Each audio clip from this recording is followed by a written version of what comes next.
Hello कर्क राशि, स्वागत है आप सभी का मेरे चैनल पे। और आज की वीडियो में हम देखने वाले हैं कि 1 to 15 अप्रैल आपकी लव लाइफ कैसी रहने वाली है, आपके पार्टनर के मैसेजेस आपके लिए क्या होंगे और ओवरऑल आपका ये रिश्ता कैसा चलेगा, क्या ऑब्स्टिकल आ रहे हैं और लास्ट में हम देखेंगे कि आपके लिए गाइडेंस क्या है।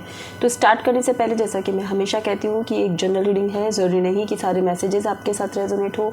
जो मैसेज आपको लगता है आपके लिए है सिर्फ उसी को लीजिए, बाकी को जाने दीजिए। तो स्टार्ट करते हैं कर्क राशि। उससे पहले अगर आपकी लव लाइफ के लिए आपके मन में कोई भी सवाल है तो उस सवाल को अपने मन में दोहराइए और अपनी एंजल से प्रार्थना करिए कि आपको उन सभी सवालों के जवाब इस वीडियो में मिल जाए। स्टार्ट करते हैं कर्क राशि। अपने पार्टनर का नाम मन में सोचिए, उनकी एनर्जीज़ के साथ कनेक्ट करिए। देखते हैं उनकी फीलिंग्स आपके लिए क्या होगी 1 to 15 अप्रैल तक।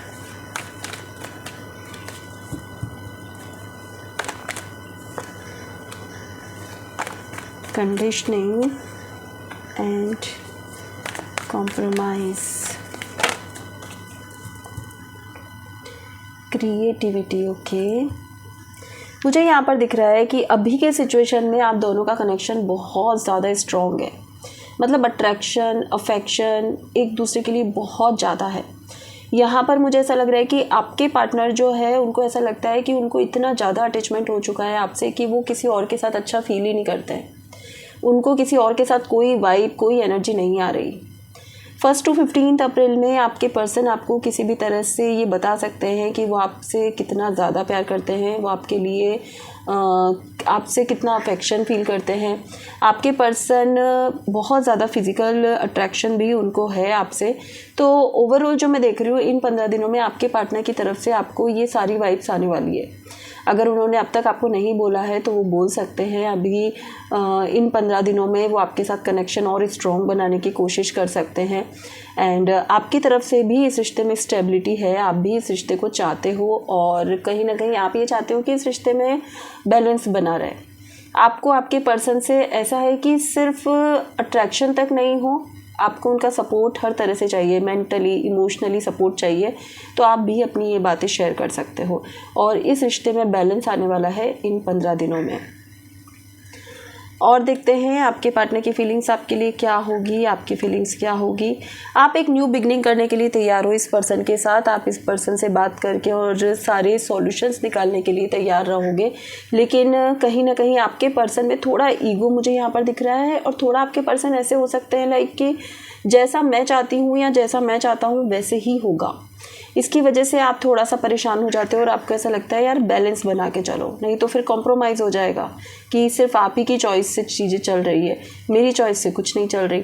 तो यहाँ पे जो ये झगड़ा है या जो मिसअंडरस्टैंडिंग है वो इसी वजह से है कि आपके पर्सन आपकी बात की वैल्यू नहीं करते हैं या फिर मैं ये कहूँगी कि वो सिर्फ अपनी ही चलाना चाहते हैं। तो ये दोनों ही सिचुएशन में थोड़ी प्रॉब्लम हो सकती है और इस बात पे लेके थोड़ा आर्ग्यूमेंट हो सकता है, उसके बाद चीज़ें ठीक होंगी। आपके पर्सन की फीलिंग्स एंड आपकी फीलिंग्स। ओके, आपके पर्सन की जो फीलिंग्स है वो ऐसी है कि बहुत ज़्यादा शो ऑफ नहीं है। उनको ऐसा है कि ये पर्सन है मेरी लाइफ में। उनको रोज़ रोज़ दिखाना, रोज़ रोज़ मैसेज करना, रोज़ रोज़ आपको मनाना, ऐसी शायद आदतें नहीं हैं जिसकी वजह से आप थोड़ा सा परेशान रहते हो या फिर आप भी अपनी फीलिंग्स को एक्सप्रेस नहीं कर पाते हो। मुझे ऐसी सिचुएशन लग रही है कि आपको ऐसा लगता है कि यार ये पर्सन मेरे साथ जुड़ा हुआ क्यों है, जब इसे प्यार नहीं है, जब इसे बोलना नहीं है कि मुझे प्यार है या जब इसे मुझे प्यार दिखाना नहीं है, तो ये पर्सन जुड़ा क्यों है मुझसे। तो यहाँ पे जो सिचुएशन है वो ऐसी है कि आपके जो पर्सन है उन्होंने अपनी फीलिंग्स को थोड़ा थोड़ा स्टॉप किया हुआ है कि जब टाइम आएगा तब मैं समझाऊंगी या समझाऊंगा कि मुझे कितना प्यार है। अभी चल रहा है वैसे ठीक है, एक्सप्रेसिव नहीं है, बहुत ज़्यादा एक्सप्रेसिव नहीं है, ऐसा कह सकते हैं। ओके इन 15 दिनों में आप आपके पार्टनर को ये धमकी दे सकते हो कि भाई जैसे तुम हो ना मैं भी वैसे ही बन जाऊंगा या बन जाऊंगी। अब तुम देख लो कि तुम्हें प्यार से रहना है कि नहीं रहना है, एक कंसिस्टेंसी बनाकर रखनी है इस रिश्ते में कि नहीं रखनी है। मतलब आप मुझे ऐसा लगता है अब तक इस रिश्ते का कोई नाम नहीं है और अब आप कहोगे कि भाई इस रिश्ते को नाम दो। आप कमिटमेंट मांगोगे इस पर्सन से, आप कहोगे कि भाई मैं कौन हूँ इस रिश्ते में, ये बताओ मुझे। ऐसी सिचुएशन यहाँ बनती हुई मुझे नज़र आ रही है। और फिर उसके बाद आपके पर्सन को कहना ही पड़ेगा कि हाँ ये रिश्ता है हमारा, ये मुझे दिख रहा है यहाँ पर। चलिए देख लेते हैं ओवरऑल आपका रिश्ता कैसा रहेगा। ओवरऑल आपका रिश्ता कैसा रहेगा।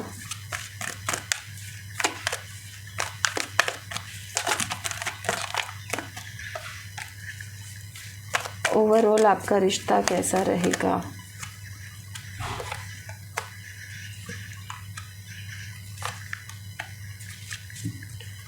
बॉटम ऑफ डेक है फर्स्ट चक्रा, रूट चक्रा का कार्ड है यहाँ पे। तो ओवरऑल जो मुझे रिश्ता है स्टेबिलिटी रहेगी, ये रिश्ता टिका हुआ रहेगा। धीरे धीरे, मैंने कहा ना, जैसे जैसे आप शिकायतें बढ़ेगी ना आपके पर्सन को समझ आएगा कि भाई अब यहाँ पर कुछ कमिटमेंट देना ज़रूरी हो गया है, नहीं तो ये पर्सन मेरी लाइफ से चला जा सकता है या फिर ये पर्सन कोई एक्शन ले सकता है। तो यहाँ पर मुझे दिख रहा है आपके पर्सन इन 15 दिनों में बहुत सोच विचार करने के बाद अपने दिल की सारी बातें आपके साथ शेयर करने वाले हैं और आपके साथ कनेक्शन को और स्ट्रॉन्ग बनाने वाले हैं। यहाँ पर मुझे दिख रहा है कि इमोशनली भी बहुत स्ट्रॉन्ग कनेक्शन बिल्ड होगा इन 15 दिनों में। एक दूसरे से दिल की सारी बातें होंगी, नए नए मैसेजेस एक दूसरे के लिए होंगे। मुझे लगता है जिनका ऑलरेडी बहुत स्ट्रॉन्ग रिलेशन था उनका रोका या शादी तक भी बात जा सकती है। जो अनमैरिड है यहाँ पर, जो सिंगल है यहाँ पर, उनके लिए एक न्यू रिश्ता आ सकता है, न्यू कमिटमेंट हो सकता है और एक नए रिश्ते से बहुत प्योर लव के साथ वो जुड़ने वाले हैं इन 15 दिनों में। तो ओवरऑल यहाँ पर बहुत पॉजिटिव साइन है। बहुत कुछ सहन करने के बाद अब सही समय आ गया है कि अब आपको जो आपने सब्र रखा है ना उसका फल आपको मिले यहाँ पर। ठीक है, और देखते हैं ओवरऑल कैसा रहेगा आपका।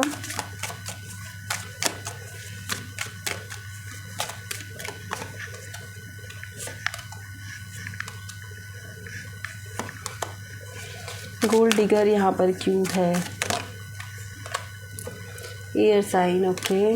आपके पार्टनर जेमिनी, लिब्रा या एक्वेरियस हो सकते हैं, कर्क राशि, जिसकी वजह से वो पर्सन है ना सोचते ज़्यादा है और एक्सप्रेसिव कम होते हैं।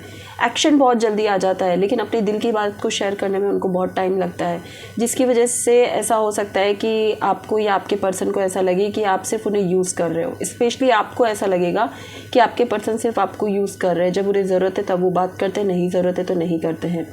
ठीक है, और ओवरऑल जो मुझे दिख रहा है यहाँ पे, जो मैनिफेस्ट आपने किया है, लव स्पेल जो आपने किया है, मतलब बहुत स्ट्रॉन्ग मैनिफेस्ट कर रहे हो आप एक तरफ कि यार ये पर्सन बहुत सही होकर, जैसा मैं चाहता हूँ या चाहती हूँ वैसा बनकर मेरी लाइफ में आ जाए। तो अब जो है आपका पेशेंस यहाँ पर टेस्ट हो चुका है। अब राइट टाइम आ गया है जब आपको आपके सब्र का फल मिल जाए, जो कि मैंने पहले भी बोला। तो यस, यहाँ पे बहुत स्ट्रॉन्ग कनेक्शन बिल्ड होता हुआ दिख रहा है। जो आपके पर्सन है वो इस रिश्ते को बचाने के लिए अब एक नेक्स्ट स्टेप लेने वाले हैं आपकी तरफ। ठीक है, ऑब्स्टिकल देख लेते हैं, क्या ऑब्स्टिकल है आपकी लव लाइफ में। कर्क राशि, आपकी लव लाइफ में क्या ऑब्स्टिकल है, देखते हैं।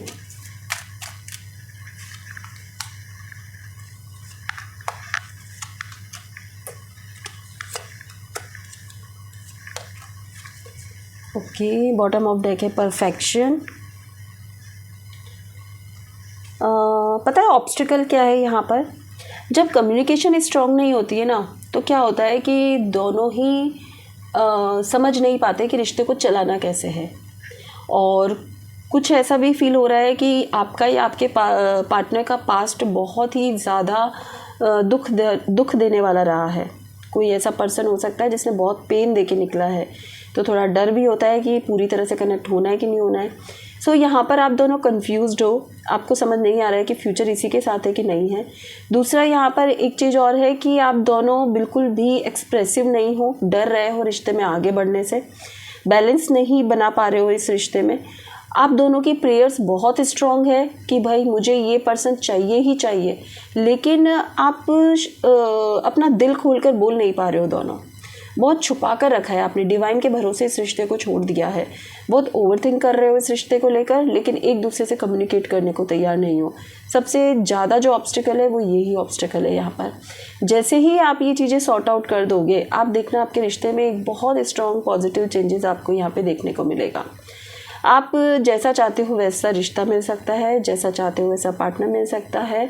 और एवरीथिंग, मतलब जो आप विश मांग रहे हो, जो बहुत टाइम से आप मैनिफेस्ट कर रहे हो, वैसा का वैसा रिश्ता आपको यहाँ पर मिल जाएगा। ठीक है, लास्ट में हम देख लेते हैं गाइडेंस कि आपको क्या गाइड किया जा रहा है कर्क राशि आपकी लव लाइफ के लिए। आपकी लव लाइफ के लिए आपको क्या गाइड किया जा रहा है।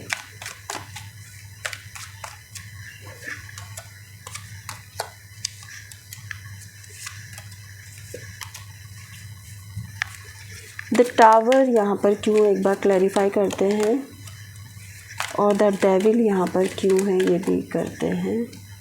ओके, बॉटम ऑफ डेक है 9 ऑफ वॉन्ड्स। मैंने कहा ना कुछ पास्ट का ऐसा रहा है रिश्ता जिसकी वजह से बहुत ज़्यादा पेन मिला है और उससे अभी तक बाहर नहीं निकल पाए हो। तो मुझे यहाँ पर ऐसा लग रहा है कि आपको ऐसा लगता है कि कहीं मेरा डिसीजन इमेच्योर डिसीजन तो नहीं है, कहीं ऐसा तो नहीं है कि मैंने गलत डिसीजन ले लिया है, बहुत जल्दबाजी में डिसीजन ले लिया है। और ऐसा लग रहा है कि कई बार आपका ऑलरेडी ब्रेकअप हुआ है, नो कांटेक्ट में आप दोनों आए हो, फिर वापस चीज़ें ठीक हो गई हैं। तो आपको ऐसा लग रहा है कि कहीं कोई बहुत जन्मों का रिश्ता तो नहीं है। कई टैरो रीडर या कई एस्ट्रोलॉजर ऐसा बोल देते हैं, कई रीडिंग जो हमारे पास आती है उसमें हम सुनते हैं कि किसी ने ऐसे बोला था कि आपका तो सोलमेट कनेक्शन है, पता नहीं कौन से जन्म का रिश्ता है, इसकी वजह से आप छूट नहीं पा रहे हो। ऐसा कुछ नहीं होता। कई टॉक्सिक रिश्ते भी होते हैं जो आपकी एक सोच बन जाती है कि भाई मुझे इसके बिना तो जीना ही नहीं है। आप कोशिश करें तो आप वहाँ से निकल सकते हो और अपनी लाइफ में पॉजिटिव और बेस्ट रिश्ते को अट्रैक्ट कर सकते हो। तो ये सिचुएशन भी यहाँ पे बन सकती है। तो मुझे ऐसा लग रहा है कि सबसे पहले तो आपको किसी से गाइडेंस लेनी चाहिए, कोई ऐसा मैच्योर पर्सन जिसकी अपनी लाइफ में बहुत स्टेबिलिटी है, जो हर सिचुएशन को समझता है या समझती है, और जिस पे आपको ट्रस्ट है। ये सबसे इम्पॉर्टेंट बात है। आपको उनसे गाइडेंस लेनी चाहिए कि ये रिश्ता सच में पॉजिटिव है या आप किसी नेगेटिव टॉक्सिक रिश्ते में हो, क्योंकि आप इस चीज़ में बहुत कंफ्यूज हो। जैसे ही आप ये गाइडेंस लोगे, समझोगे इस चीज़ को, आप ऑटोमेटिकली वहाँ से निकल जाओगे। और अगर आपको लगता है कि नहीं वो रिश्ता बेस्ट है, परफेक्ट है मेरे लिए, तो आप जुड़ भी सकते हो। 2 ऑफ कप्स। तो यहाँ मुझे ऐसा लग रहा है कि हो सकता है या तो आप 2 पर्सन के साथ हो, इसकी वजह से ऐसे कार्ड्स आए हैं, या फिर सच में आप बहुत ज़्यादा कंफ्यूज हो, इसकी वजह से ऐसे कार्ड आए हैं।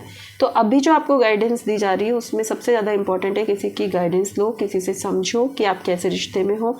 दूसरी बात, बहुत जल्दबाजी नहीं करनी चाहिए, ना तो निकलने की ना एंटर होने की किसी भी रिश्ते में। ठीक है, और उसके बाद एक निर्णय पे आना चाहिए कि सच में ये रिश्ता मेरा बहुत स्ट्रॉन्ग फ्यूचर कमिटमेंट है या नहीं है।